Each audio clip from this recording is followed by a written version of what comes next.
Oke, sorry gue lupa nyari nasi. Yap. Nah, jadi gini, basically gue mulai pengenalan diri gue sama sneakers itu udah pasti mungkin sama lah kayak banyak orang. Dimulainya dari kecil, dimulainya dari lu masih mungkin pertama kali lu dibeliin sepatu sama nyokap lu, ya kan? Pokoknya kita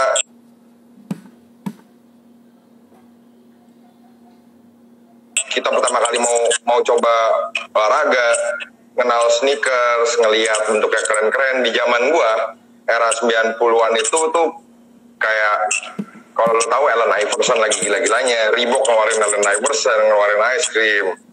Terus era Jordan tentunya berkembang mulu yang bikin kita tuh ngelihat kayak anjir sneaker mahal-mahal ya dan keren-keren ya. Tapi pengenalan lebih jelasnya lagi, akhirnya waktu gue masuk kuliah di tahun 2005, itu pertama kalinya akhirnya gue ngelihat kayak anjir, ini sneakers tuh mahal-mahal banget ya. Gue bilang, ini tuh sneakers tuh kayak something yang, wah gila, kok bisa ya ada sepatu seperti itu, segitu mahalnya. Dan pertanyaan gue berikutnya adalah, kenapa bisa sepatu-sepatu seperti itu ada di Indonesia? Oke, akhirnya banyak orang yang nggak tahu kalau waktu zaman itu 2005, 2006, 2007 itu eranya Nike SB. Dan ternyata banyak sampel yang rilis itu di Indonesia, ternyata made in Indonesia. Dan akhirnya mulai ngelihat kayak anjir ada beberapa kolektor Indonesia yang namanya juga terkenal di dunia. Something kayak Albert Scott Kennedy. Yes. Itu kayak semua orang yang zamannya itu kayak wah anjir gila ya. Akhirnya era itu lewat tuh. Nike SB transisi. Waktu itu habis Nike SB transisi ke Adidas booming banget. Era 35 anniversary, keluar Superstar dan lain-lain. SB udah lama ditinggalkan. Sampai akhirnya ini kembali lagi. Gue ngerasa ada opportunity di situ yang bikin gue akhirnya ngebuat si Bedes Maki itu mungkin di akhir tahun 2013 gue merayain coba. Lu mulainya dari Kaskus dulu ya? Iya, dari Kaskus. Nah, jadi di 2013 itu tuh ya, itu gue udah mulai sama Ryan bilang, kayak coba bikin di Kaskus deh. Gimana caranya, Je? Mungkin kalau orang zaman dulu mikir gue orang yang benar-benar bodoh. Dulu kan kalau lu main Kaskus gak? Lu ngerti gak tentang Kaskus? Main dong. Saya beli binatang lewat Kaskus dulu. Nah, gitu, oke. Berarti kan lu tahu kalau mau cari di Kaskus, lu akan buka trade. Lu buka form jual beli FGB, terus lu masukin di keyword kan? Iya. Nah, kalau zaman dulu, lu akan tinggal ngetikin keyword misalkan AJ1 Chicago. Kayak lu ngetik keyword di hashtag Instagram. Benar? Nah, zaman dulu tuh, karena gua sama Ryan juga nggak punya barang gimana, yang punya barang banyak kebetulan si Lion sih, memang kalau dia lebih Jordanet kan. Nah, gue akhirnya bilang, Ray, gimana kalau gue coba cari barang di Kaskus, gue jualin di Kaskus. Itu something yang sangat bodoh. Jadi caranya adalah gue kontakin semua seller Kaskus, Jordan, gue tanyain, bang, dijual nggak? Akhirnya dari mereka sendiri gue listing, gue jadiin satu thread yang panjang. Jadi orang nggak perlu capek-capek untuk ngebuka thread satu-satu. Nah, itulah pertama. Udah langsung satu aja gitu ya? Ya satu, jadi gue dalam satu thread bisa ngejual mungkin 8 pasang sepatu, ada 6 pasang sepatu. Jadi orang lebih gampang buat ngeliatnya. Dan di era sneakers udah mahal belum tuh hitungannya? Tetap aja, sneakers nggak pernah murah. Menurut gue sneakers nggak pernah murah dari zaman dulu. Di zaman-zaman itu gue ingat banget 2013 itu rilis bread. Itu tuh 10 juta aja, 9 juta, 8 juta, minim ya 8 juta, Jordan satu bread. Udah itu di 2015 jalan gitu kan, keluar Toro itu 5 juta, Jordan 4 Toro yang warna merah kalau lo tahu. Ya, jadi itu 5 juta. Udah mahal kan gitu kan. Dan maksudnya udah mahal buat, dan menurut gua sneakers itu cuma golongan tertentu yang bisa consume. Ya kan? Nah, gua sendiri di hari itu bukan orang yang bisa afford untuk 5 juta buat ngebeli sebuah sneakers. Jadi makanya gue bilang, ini satu hal yang gila, dimana di sampai sekarang 2020 kita mungkin 3 tahun lalu ngerasa, lo mungkin akan ngelihat semua orang koleksi sneakers, semua orang beli sneakers seakan-akan itu kayak sepatu yang harganya cuma 300.000. Mungkin. Bener nggak? Benar. Kalau menurut gua ini satu hal yang mengubah pop culture, yang menjadi pop culture, mengubah dunia, apalagi Indonesia.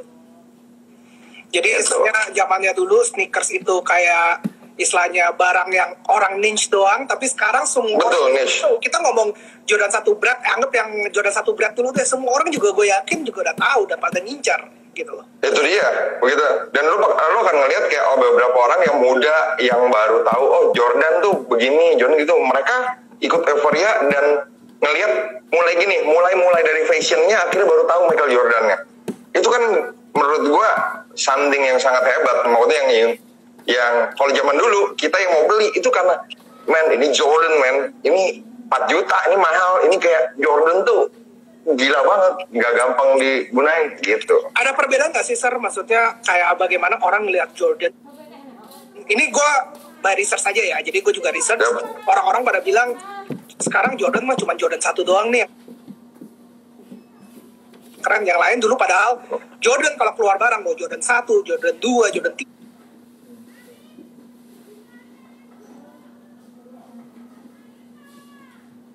Jordan 4 itu selalu sold out. Tapi sekarang yang cuma Jordan 1 doang. Kenapa nih, Sir? Kalau menurut gue balik lagi karena mereka resell. Resell. Jadi banyak orang yang mikir kan kayak ngapain gue beli Jordan yang lain. Jordan 1 pertama tahan lebih lama. Iya. Jordan 1 base kayak dang, ya kan? Nggak gampang juga, ngapain gue Jordan 4, Jordan 3 tuh lebih gampang rambling. Udahlah gue simpen Jordan 1 aja, dan itu ngebuat Jordan 1 harganya makin kuat kan. Kalau sold out sebenarnya sold out aja loh, Je. Cuma mungkin sampai sekarang pun sold out aja, lu lihat aja Jordan 3 kayak UNC ya sold out aja. 3 yang Red Cement sold out. Tapi nggak gitu kan. se-hype Jordan 1 ya, kita bisa ngeliat. Betul, karena nilai resellnya nggak setinggi Jordan 1. Jadi orang bisa mikir kayak, oke lah gue bisa beli nanti, harganya nggak terlalu mahal. Gitu. Oke. Dan lu ngelihat gimmicknya Nike, kita ngomongin Nike dulu ya, karena gue kalau research dari Iser itu cinta Nike banget. Pokoknya nggak ada brand lain deh, pokoknya cuma Nike doang kalau Iser, Nike sama Puma. Gue suka. By researchnya. Gue suka Reebok, gue suka sorry. Gue suka semua selain Adidas. Jadi ada satu alasan khusus kenapa gue nggak suka Adidas. Kenapa tuh? Nah ini mungkin akan gue kasih tahu di sini karena gue dibayar cukup mahal sama Jejo hari ini. Jadi karena zaman dulu nih Je ya, gue tuh pernah punya sepatu Adidas Superstar. Karena duit gue pas-pasan, gue nggak bisa milih warna yang gue mau. Karena zaman dulu ngetren banget kayak Adidas Superstar All White, apa nggak yang Superstar yang stripnya hitam. Akhirnya gue waktu zaman itu zaman gue gue SMP kelas 3. Jadi gue pergi ke Taman Puring nyari barang-barang bocoran, yang gue dapat adalah Superstar warna hitam dan emas. Oke, gue tahu tuh ya. Tahu kan garisnya emas. Bukannya gue kelihatan keren, gue malah kelihatan goblok banget pakai tuh sepatu. Karena tuh sepatu bulat, udah itu hitam, aneh banget. Udah itu akhirnya gue mulai tahu kalau ternyata Adidas tuh lebih familiar ke sepak bola dibanding bola basket. Sedangkan gue lebih suka basket. Okay. Itu yang bikin gue nggak terlalu suka sama Adidas. Udah itu setelah gue telusuri lagi berdasarkan si history mereka, Adi Dassler dan Rudolf Dassler. Yang gue baca adalah, sorry nih kalau di sini banyak yang suka Adidas, adalah pro Nazi. Nah itu yang bikin gue kayak oke. Kayaknya memang udah tepat gue nggak memilih brand keluaran Jerman itu. Dan Adidas sama Puma itu satu kakak adik kalau kakak adik followers pada tahu nih gitu kan. Adiknya namanya Adi Dassler yang bikin Adidas. Nah kakaknya tuh Rudolf Dassler yang bikin Puma. Aduh, putih banget nih. Nah, sip. Oke, itu berarti sedikit historinya lu juga kenapa lu pilih Nike dan Adidas gitu. Sir, tapi lu lihat kita gue selalu inget deh, kita kalau dulu juga sering ngobrol-ngobrol, kita selalu bilang, sneaker nih bakal mati nih, tapi kelihatannya kayaknya nggak mati-mati nih, Sir. Kenapa? Itu dia. Lu kan sebagai reseller, kita juga mau nanya dulu, walaupun kita akuin ya, reseller tuh profitnya gede banget. Sekarang kan makin lama makin nipis, tapi jual sneaker itu nggak mati-mati, dan ada orang masih bisa bertahan hidup dengan penggunaan sneaker. Kenapa nih, Sir? Betul. Dulu Jejo aja sampai bilang monyet penipu tuh jualan sepatu mahal banget ya. Untungnya gede banget ya. Loh, emang bukan aku bilang gitu, tapi itu kenyataan. Enggak, tapi gue akan menluruskan sedikit, J. Kenapa kenapa resale market di Indonesia mahal? Itu gue akan meluruskan sedikit. Oke. Banyak orang-orang yang nggak ngerti, banyak orang mikir kalau gue itu nyari untungnya kegedean. Coba jelasin nggak apa-apa. Oke. Jadi base pertama adalah pajak, J. Banyak orang nggak menyadari hal itu. Pasti. Kita juga, gue nyadari juga. Ya kan. Yang kedua adalah bahwa gua itu consignment store. Di mana otomatis waktu zaman kenapa beda Semanggi bisa maju pertama kali? Karena gua ngejual sepatu dengan harga yang diinginkan oleh customer dan laku. Itulah yang menyebabkan nilai reseller itu kan, nilai resell di Indonesia terjadi tuh kayak lu jualan rumah. Kalau yang lain bisa jual 5 juta, mungkin orang akan mulai coba menjual 5 juta. Benar gak? Dan kalau waktu dipikir, benar, gue adalah orang yang berpikir bahwa sebenarnya resell culture di Indonesia, gue udah bilang kayak, ini mah gak bakal lama lah, ini cuma euforia ya, kita bilang ya. Dan kalau menurut gue bilang ucapan gue gak sepenuhnya salah, karena menurut gue hari ini udah nggak seperti 2 tahun lalu ya. Mungkin tetap hidup, mungkin tetap besar, tapi untuk beberapa apa ya, survivor sih. Yang lainnya udah mulai mati. Tapi itu yang kita memang udah pikirin, udah kita ramalin dari dulu kan. Bahwa ya itu. Ntar ujung-ujungnya reseller ini pada cabut kok. Balik lagi ikut dagang sama orang tuanya. Enggak lah.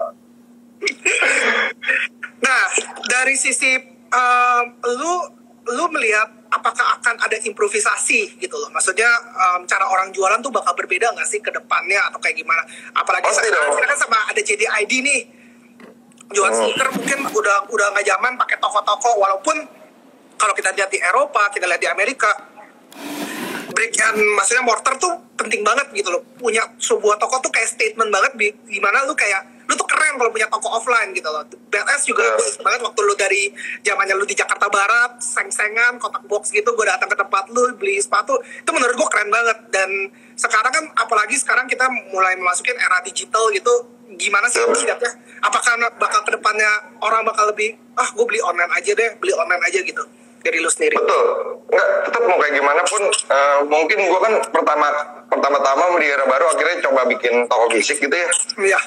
Toko fisik itu statement buat orang-orang bahwa yuk kita serius loh. Kita serius. Orang-orang kalau mau cari kita, lu takut tertipu, lu datang aja ke tempat kita. Justru dari situ gue ngebangun base community untuk ketemu teman-teman, maksudnya bukan ngajarin ya, tapi mungkin belajar bareng-bareng kira-kira, lu sneaker apa sih ini? Terus, yang ini tahun berapa sih, bedanya apa sih? Itu interaksi langsung gue. Tapi kalau lo lihat di 2020, digital udah maju banget. Lo bayangin udah berapa media yang ngomongin tentang sneakers, mungkin, banyak banget ya kan? Udah itu kayak, udah banyak banget juga reseller yang punya toko yang tahu kalau ya nggak mungkin kan tiap hari orang datang ke tempat sneakers itu kan. Akhirnya otomatis di dunia baru digital pastilah online lah. Jadi menurut gue punya toko itu sekarang nggak jadi patokan sih. Lebih baik enakan jualan di online lah. Jadi lagi kan? Iya, cost lebih murah ya pasti gitu dong. Nah, kalau lu pikirin, tapi apakah itu adalah perbedaan? Maksudnya gue, kalau kita ke Jepang, kita masih bisa lihat Worm, kita bisa ngelihat kalau Undefeated, kita bisa ngelihat Pata masih punya store itu, gue sempet tanya sama mereka juga masih bilang bahwa punya store itu masih penting gitu loh. Maksudnya lu bener gak sih dari segi itu? Kalau mungkin kalau cuma sekedar untuk showroom, ya. Kalau untuk beberapa toko, contohnya kalau lu bilang Jepang ya, J. Jepang itu tuh kebanyakan orang tuh pejalan kaki, J. Iya benar. Pejalan kaki itu distrik. Jadi kalau menurut mereka bilang kalau store penting, gue setuju dengan mereka. Tapi di Indonesia lu keluar rumah aja basah langsung males gue keluar rumah.